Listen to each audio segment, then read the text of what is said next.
안녕하십니까. 청신대학교 신학대학원 명의교수 박용기입니다. 오늘은 헤겔에 대해서 살펴보겠습니다. 1770년에서 1831년까지 살았던 인물이죠. 슐라이마우와 같은 대학에 재직하고 있었던 철학자 헤겔은 종교를 포함해서 모든 것을 포괄하는 보편적인 오성의 체계를 세우기를 원했습니다. 그렇게 해서 칸트를 극복하고 새로운 신학의 기반을 제공하려고 하는 일에 최대의 관심을 기울인 것입니다. 이 체계는 철저히 형이상학적이고 합리성으로 일관된 체계를 뜻합니다. 바로 여기에 슐라이마우와 다른 점이라고 할 수 있습니다. 슐라이마우는 신학과 철학을 분명히 구분하고 진리의 통로로서의 형이상학을 거부하고 직관과 감정을 합리성보다도 더 차원 높은 종교적 위치에 두었습니다. 이에 반해 헤겔은 신학을 철학 아래 포용하고 이성에 가장 최고의 지위를 부여한 것입니다. 헤겔의 가장 중요한 철학적인 특징은 그의 절대적 관념론이라고 할 수 있습니다. 실체는 사물에 있는 것이 아니라 이성에 있으며 그 이성은 한낱 분리된 오성이 아니라 보다 더 깊은 곳에 자리한다는 것입니다. 이성은 정신을 지구의 실체인 합리성과 직접적으로 연결시켜 준다고 하는 것이 그 핵심입니다. 감정과 직관을 종교적인 절대 기준으로 삼았던 슐라이마우와 달리 헤겔의 사상은 경험과 지각보다는 정신, 오성, 이성을 강조하는 관념론에 근거합니다. 그의 관념론 속에서 비인격적인 정신은 곧 신이며 그 안에 모든 실제가 집합된 것으로 보기 때문에 그의 관념론은 절대적 관념론이라고 그렇게 불리고 있습니다. 헤겔 철학의 또 하나의 특징은 정반합으로 알려진 그의 변증법입니다. 그가 말하는 변증법이란 지식과 오성의 역동성, 즉 인식의 활동을 이론화한 것입니다. 모든 인식의 활동은 정이라고 하는 출발점에서 시작해서 대립하는 다른 점 반으로 진행한 후에 합이라고 하는 더 높은 수준에서 화해를 이루면서 재통합된다고 하는 것입니다. 모든 인식의 활동은 해결화시킬 수 없으며 때문에 흑백 논리 속에서 이해되어서는 안 되고 상호작용과 역동성 속에서 이해되어져야 한다고 하는 것입니다. 이것이 바로 헤겔의 사상의 핵심이라고 할 수 있습니다. 헤겔은 지식의 본성에서 인간 사회와 문화의 진화를 거쳐서 우주의 전체적인 역사에 도달한다고 주장합니다. 기독교에서 말하는 자신과 세계, 그리고 하나님과의 관계를 설명할 때도 자신의 정반합의 이론을 들어서 설명합니다. 종교 속에서 무한자의 한 부분이며 단지 한 형태일 뿐인 유한한 정신은 절대자와의 참된 동일성을 발견한다고 하는 것입니다. 종교는 절대자의 자기 자신에게로 회귀, 자기 자신의 자아 실현의 장이라고 보았습니다. 그리고 삼위일체는 이런 현상 속에서 생기는 보편적인 변증법적 과정에 지나지 않는다고 보았습니다. 헤겔에게 창조와 성육신도 절대정신의 자기투사나 무한정신과 유한정신의 궁극적인 동질성을 증거해주는 하나의 현상이라고 본 것입니다.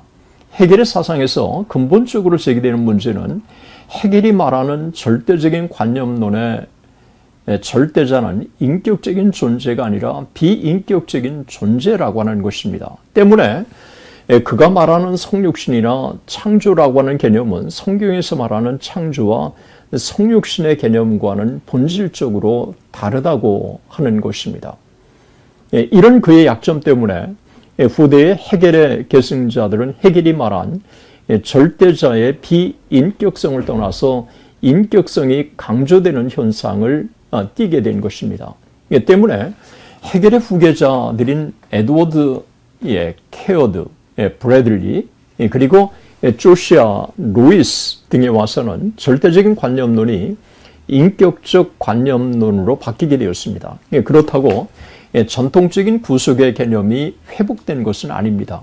그가 말하는 영원한 진리란 유한한 정신과 무한한 정신의 통일의 관념, 즉 영원한 관념입니다. 이 영원한 관념은 예수 안에서 구체적으로 밝혀졌으며 하나님 인간됨이라고 하는 형이상학적인 관념이 해겔 학파가 이야기하는 구속이고 축복입니다. 그러나 그들이 말하는 예수는 하나님과 인간이신 역사적 인간 예수가 아니고 역사성과 인격성에 배제된 형이상학적 관념에 지나지 않습니다.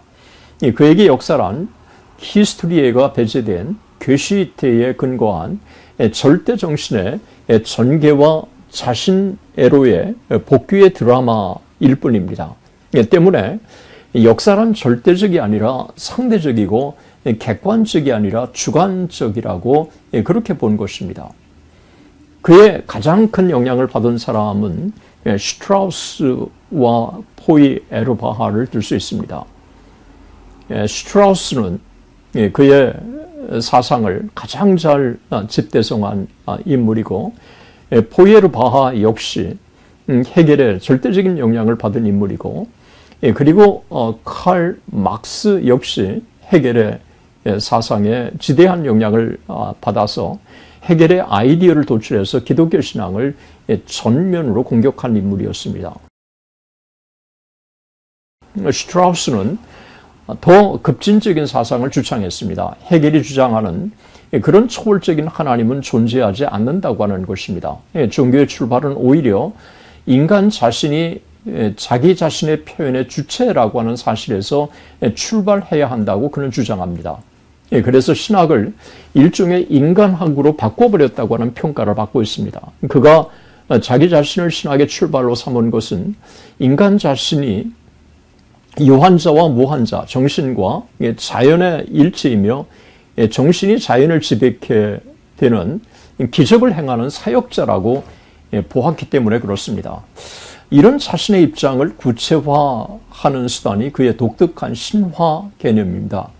슈트라우스는 성서의 초자연적인 요소들을 문자적으로 수용하던 전통적인 방법과 그것을 임의적 허구로 여겼던 합리주의자 모두를 비상적인 입장이라고 공격합니다. 성서의 초자연적인 요소들을 그러면서 그는 하나의 신화로 보아야 한다고 주장합니다. 그는 신화를 거짓이 아니라 간접적으로 표현된 진실이라고 이해했습니다. 바로 이런 사상이 그의 저서 예수의 생애에 그대로 나타난 하나의 중요한 사상이라고 할 수 있습니다. 이런 슈트라우스의 사상은 기독교의 본질이라고 하는 1841년의 저술, 미래의 철학 1843년, 그리고 종교의 본질 1853년의 저자인 포이에르 바하에 와서 좀 더 급진적인 형태로 발전합니다. 그에 따르면 하나님이란 인류 자신의 무한한 자기의식의 투사라고 이해했습니다. 때문에 포이에르 바하는 다음과 같이 말합니다. 어떤 주제의 대상은 단지 객관적으로 얻어진 그 주제 자체의 본질이다. 한 인간의 사상과 성향은 바로 그런 것이고 그의 하나님 역시 그렇다. 인간이 그런 것을 갖고 있으면 있을수록 그는 그만큼 많이 하나님을 갖고 있는 것이다. 하나님 의식은 자기 의식이고 하나님 지식은 곧 자기 지식이다. 자신의 하나님에 의해서 당신은 인간을 알고 인간에 의해서 자신의 하나님을 안다. 둘은 동일하다. 인간에게 하나님은 곧 마음과 영혼이다. 그리고 역으로 말하면 하나님은 한 인간의 현시된 내면적인 본질, 표현된 자아에 불과하다.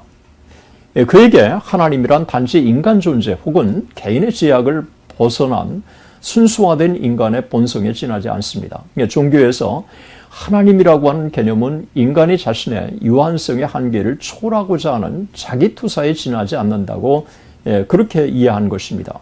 그러므로 말미암아 그는 종교를 단지 환상적인 자기투사나 인간 사이의 구조와 자기 이해의 표현으로 종교를 축소시켜 버린 것입니다. 이런 사상은 칼 마르크스에 와서 더 급진적으로 바뀌게 되었습니다. 종교가 인간 자신의 본성을 표현하는 수단으로서만 당위성을 지닌다고 하는 이 종교적인 개념은 칼 막스에 와서 무신론적인 종교 개념으로 대치되고 마는 것입니다. 마르크스는 종교란 서로 상이한 경제적, 사회적 계층 간에 있는 인간 사회 내부의 분열이 전개됨에 따라 발생되어진 것으로 보았습니다. 그러니까 종교는 그런 상황에서 이데올로기로서 즉 기존 질서를 지지하기 위해 기능하는 신념 체계로서 그리고 프롤레타리아로 하여금 그의 관심과 희망을 저 세상과 거기서 약속되는 대가로 돌리게 함으로써 그들을 억압하고 착취하는 상황에 대해서 수동적으로 받아들이게 하는 아평과 같은 작용을 한다고 하는 것입니다. 종교에 대한 마르크스의 비판은 상당히 가혹하다고 할 수 있습니다. 그는 이렇게 주장합니다. 종교가 인간을 만드는 것이 아니라 인간이 종교를 만든다. 다시 말하면 종교란 아직 자기 자신을 발견하지 못했거나 이미 자신을 상실해버린 인간의 자기의식과 자기 감정이다. 그러나 인간은 세상 밖에 거하는 추상적인 존재가 아니다. 인간은 곧 인간, 국가, 사회의 세계이다. 이 국가의 사회는 반대적인 세계의 의식인 종교를 산출한다. 왜냐하면 국가와 사회들은 역의 세계이기 때문이다. 인간 본질은 참된 실체를 갖고 있지 않기 때문에 종교란 인간 본질의 환상적인 실현일 뿐이다. 그러므로 종교에 반대하는 투쟁은 즉각적으로 종교가 영적 아로마인 다른 세계에 대항하여 싸우는 것이다. 종교는 인간이 자신의 주변을 손해하지 않는 한 인간 주변을 손해하는 환영적인 태양일 뿐이다. 라고 그렇게 주장합니다. 종교를 하나의 이데올로기와 아편으로 규정한 이 마르크스는 종교가 갖고 있는 문제점과 한계를 극복하는 과제는 철학에 있다고 보았습니다. 때문에 철학자는 이 상황을 이해하고 진단하는 것만으로 충분치 않고 이를 계속 변혁시켜 나가야 한다고 본 것입니다. 그리고 그 변화는 포이에르 바하의 하늘에 대한 비평으로부터 보다 새로운 지상에 대한 비평, 즉 경제, 정치, 사회, 일반에 대한 비평으로 나아감을 뜻하는 것입니다. 그리고 그것을 이루기 위해서 하나의 혁명을 정당화시키는데 바로 그것이 종교를 만들어 이로부터 지지를 이끌어내는 기존 질서 구조를 변혁시키고 소외와 분리를 유발하는 세력을 타도하는 것이라고 그렇게 주장한 것입니다. 지금까지 보아온 현대신학자들의 한계는 그들이 종교를 이야기하면서도 신존재를 부정하고 인류의 원죄와 타락, 그리스도의 대속의 보혈을 통한 인류의 구원이라고 하는 개념을 전혀 그들에게는 찾을 수가 없습니다. 종교라고 하는 문제를 지나치게 인간에게만 집중시킴으로써 종교를 인간화의 한 현상으로 치부해버리고 만 것입니다.